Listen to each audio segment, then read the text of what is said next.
warrant for this gentleman and other people. Can I see the warrant? Now listen, we're not gonna... Can I see the warrant? Now listen, we're not gonna explain to you anything. That's the fabulous Polarity One. Actually, it's Audioplasm with Polarity One and Rubio. Bob Smith of the FBI, and the content was a cassette that I got a hold of surreptitiously from Danny Schechter from 1973 when his house was raided by the FBI, specifically Bob Smith of the FBI. Well, that's a good setup maybe for the next segment here. We're talking about the FBI. We're going to be talking with another Mr. Smith about an investigation he's been doing into an investigation of the disappearance, the mystery, shall we say, of D.B. Cooper, who was somebody who fell out of a plane or jumped out of a plane and jumped into history and into the mystery of conspiracy law. Introduce yourself and the book and whatnot. Thank you, Danny. My name is Bruce Smith, and you've hit the nail on the head. It's history and it's mystery. The D.B. Cooper case happened about 41 years ago, the night before Thanksgiving in 1971, and it ranks as the top 10 of true crime mysteries of American law. D.B. Cooper was one of the first skyjackers. There were many skyjackers back in that era who were flying, fly me to Cuba. It was all political. But D.B. Cooper was one of the first extortionists, and he said, give me the money and I'll give you back the plane. Basically, along with 36 passengers and the crew. And he also demanded $200,000. He skyjacked a plane on takeoff in Portland, Oregon, that was en route to SeaTac at Seattle, Washington. And they made the exchange. He got the money. He got 4 parachutes, and they took off, and he said, fly me to Mexico at 10,000 feet. And he gave the pilots a lot of specific metrics on how to fly the plane. He didn't want to go over 10,000 feet. He wanted the plane not to be over 200 miles an hour. He wanted the landing gears locked and down. He wanted the flaps set at 15 degrees. And the pilot the guy who was flying the plane, a pilot by the name of Bill Radicek, told me, he says, when he said set the flaps at 15 degrees, I knew I was dealing with a smart cookie. Because the 727 that D.B. Cooper was stealing was the only Boeing product that had a predetermined setting in the cockpit for 15 degrees. So Cooper clearly knew what he was talking about. And as it turns out, those kinds of metrics were top secret information at that time in 1971 and only known to a handful of Boeing officials and to top secret commanders in the Vietnam theater. So then what happens with D.B. Cooper? So D.B. Cooper's flying. He's 30 minutes out of SeaTac Airport. He sends his one hostage, a flight attendant, to the cockpit. And a few minutes later, there is what the FBI has determined is a pressure bump. So the 727 was the only plane at its time, or one of the few planes in that era, that had its own staircase. That was part of the plane. So the staircase got lowered down into the slipstream. The pilots didn't even know that they could fly the plane with the aft stairs down. And it is believed that D.B. Cooper walked down those stairs and jumped into history and into the mystery. He's never been seen again. No evidence, physical evidence, was ever found to this day. His identity is not known. And the only thing that was ever discovered was $5,800 in a stack of 3 bundles that was located 8 years later by a boy on a beach on the Columbia River downstream from Portland, Oregon. And the question is, how did it get there? When did it get there? And they linked it to the... Yes, the serial numbers linked up. It's confirmed that they were part of the ransom money. And to this day, the FBI has not publicly released any information that would suggest... What did the FBI do, though, in the aftermath of this? Was it a massive manhunt, wasn't it? Well, yes and no. And that's what my book is about. What did the FBI do? And when did they do it? And is there anybody around that can tell me some of the details? And my book is half about the actual crime. So it's a comprehensive study of who's who and what's what with the crime. And then it really focuses in what did the FBI do? And my perspective is that the FBI, their response to D.B. Cooper was hit and miss. One thing I've learned is that in my book I specifically state, I don't know if it's a cover-up or a conspiracy, but I'm here to tell you that there are plenty of individuals within the FBI who screwed up. They lost evidence, they didn't share evidence, they didn't share information, and it's clear to me that the FBI, the agents, do not play well with others. They certainly don't talk to guys like me or other journalists, and they don't even talk to themselves. And it's clear that the problems that the FBI had with 9/11 were evident 30 years before in the D.B. Cooper case. You have a complex case, multi-jurisdictions, FBI bungles it. And I believe that D.B. Cooper survived the case, and the FBI has been doing a spin job.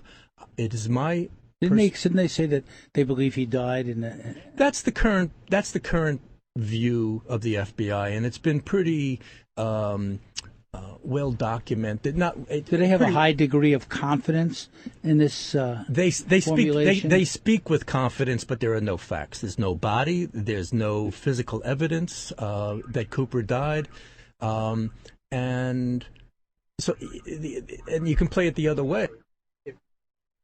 If there's no We're getting some kind of weirdness in here. Maybe it's D.B. Cooper. I don't know. It's the FBI. Who's surfacing. I think it was Bob Smith who bungled it. There we go. Bob is back. Okay. But it's a fascinating story. So you've written a full book about it called... It's called Sky Thief, a report on the D.B. Cooper investigation. And so if anyone in publishing is listening, this is a great book, looking for a publisher, and it's a story that has a tremendous audience already, because I agree. This is something that I think is probably a big on the internet hit list of people who want to know more about D.B. Cooper. I'll take it one step further, Danny. If anybody would like to be part of my beta testing crew, I will give them a digital copy of my book as it is right now. So I'm looking for an agent, and I'm looking for a publisher. But if you would like to read my story right now, I will trust you as long as you give me some feedback and help me with the typos and things like that. And you can send it to Bruce Smith at RanierConnect.com, or you can reach me through my online news magazine, which is the Mountain News, WA for Washington.net. There you go. Yeah. A free book and also a great story. And it's an interesting story because you begin it by talking about what drove you to investigate it. And in a way, it's because it happened right over you where you live, right? Right. Tell me about that. I moved. I grew up in New York on Long Island, and I moved in 1990 to the Northwest. And I was a newspaper reporter in the Tacoma area, and I was covering an air show. And I met a pilot who had a beautifully restored Fairchild 24, which as a kid I had built the balsa wood model of the plane. It was the first time I'd ever seen the real plane. We started talking, and it was a hot day, and we're sitting in the shade under one of the wings, and he gave me a ice cold Coke, and there was a book on the ground that said D.B. Cooper, blah blah blah. And I said, "Hey, you into D.B. Cooper?" And he says, "Hell yeah, I just wrote that book." And so we spent the rest of the day, and he told me about the book, and it was a confession that a friend of his had given to him and a number of other pilots from that little private airstrip near Puyallup, Washington.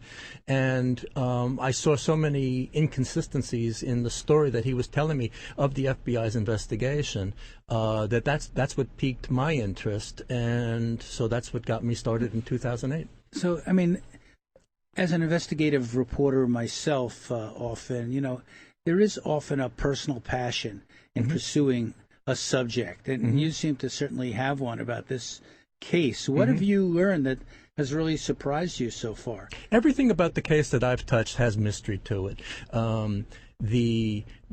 There's missing evidence. There's a missing FBI agent. There's a murder.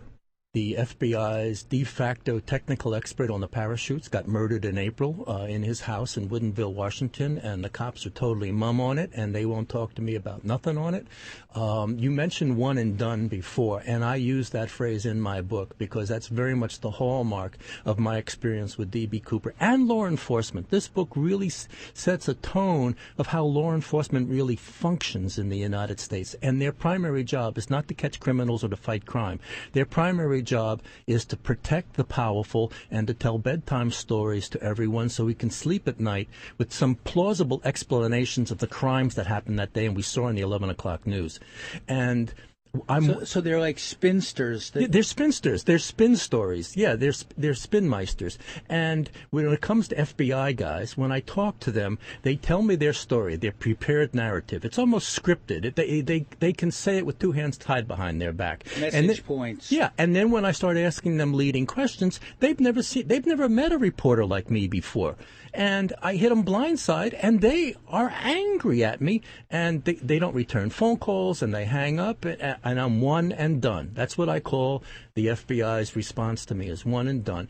The last agent I talked to said, I've never had my integrity questioned before. Well, in reality, he's never had an investigative reporter talk to him before. The investigators don't like investigative reporters, I'm They sure. don't. They hate us. Is this disillusioning to you, Polar, to hear that the FBI, in which you have so much respect and put so much stock, may screw up from? Well, it's disillusioning to know that Cooper only asked for $200,000. Well, that was back in 1971. Yeah, but still. It wasn't a lot of money in 1971, and it's worth about $1 million today, which is kind of like Bupka's. But he had a problem. How much money can you jump and parachute with? That's right. And the the $200,000 was delivered to him in 20s. And he may have had an inside knowing of what kind of money he was going to be getting, because the FBI had just begun stockpiling bundles of hundreds of thousands of dollars in its field offices and banks, anticipating this kind of crime, because they didn't want a hostage situation to develop. And they say, well, the banks are closed until Monday at 9 a.m. Would you like pizza in the meantime? And hold on to like 50 or 60 people at gunpoint for a couple days. It's like, it's... So that's a fascinating aspect of the case as right. well. And how the FBI anticipates that certain crimes will take place and how they're going to respond to them. Right. And Cooper had done this crime on the Wednesday before Thanksgiving. So hostages potentially were going to wait for 4 days before they saw the light of day, right, if the feds couldn't give him the money right away. So it was very insightful for the FBI in that regard. And then there's some question, did D.B. Cooper actually know what the FBI was doing? So one more time, let's give your email to people listening. My email address is brucesmith@RainierConnect.com. Rainier Connect is like the mountain, RAINIER, and Connect is normal spelling, CONNECT.com. Well, I'll tell you, I've started to read it. It's really well written, Bruce. I'm really happy that you called me out of the blue, and I was certainly knew about this issue, this mystery, and I was so happy that you could be here, because you're not on the East Coast very much, I'm told, and I'm glad that you're here with us and talking with us. And in a way, this is a segue. This is one man's investigative reporting, who's actually been following a story for years, tracking down the people involved, tracking down the FBI, trying to find out what has not been said about it. And now we segue to the case of perhaps one of the most well-known examples of whistleblowing today, investigative reporting involving Ed Snowden.